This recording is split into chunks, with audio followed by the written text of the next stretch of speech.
জান্নাতে যে 3 শ্রেণীর মানুষ প্রবেশ করবে, আল্লাহ তাআলা আমার কাছে সেই 3 শ্রেণীর মানুষকে উপস্থাপন করেছেন। তাদের বিষয় আমাকে জানিয়ে দিয়েছেন কারা সেই সৌভাগ্যবান মানুষ যারা জান্নাতে সবার আগে প্রবেশ করবে।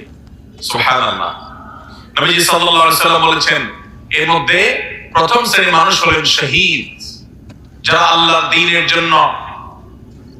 দ্বীনের জন্য ইসলাম এবং মুসলিমদের দুশমনদের বিরুদ্ধে জিহাদে রত হয়ে যারা শাহাদাত বরণ করেছে, নিজের জীবনকে বিলিয়ে দিয়েছে, এই শহীদদেরকে আল্লাহ তাআলা জান্নাতে সবার আগে প্রবেশ করাবেন।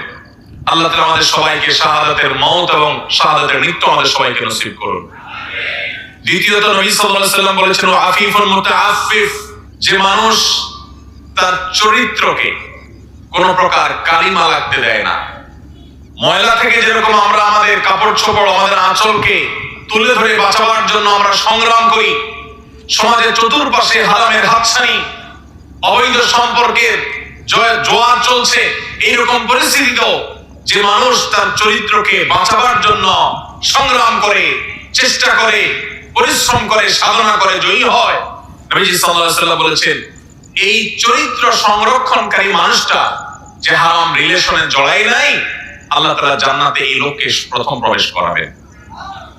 আর তৃতীয়ত হলেন ওয়া আবদুন আহসানা ইবাদাতাল্লাহ ওয়া নাসাহা লিমাওয়ালি, যেই কৃতদাস আল্লাহর ইবাদতও ভালো করে, আবার তার মালিকের কল্যাণ কামনা করে, মালিকের কোনো ক্ষতি চায় না, অর্থাৎ বান্দার হক আদায় করে, আবার আল্লাহর ইবাদতও সুন্দরভাবে করে, সেই কৃতদাসকে আল্লাহ তাআলা জান্নাতে সবার আগে প্রবেশ করাবেন।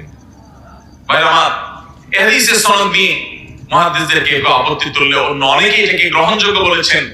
এই হাদিসের আলোকে আমরা যারা আমাদের চরিত্রকে হেফাজত করতে পারবো, আল্লাহ রাব্বুল আলামিনের এই বিশেষ পুরস্কার, সবার আগে জান্নাতে যাওয়ার সৌভাগ্য আমাদের অর্জন হবে।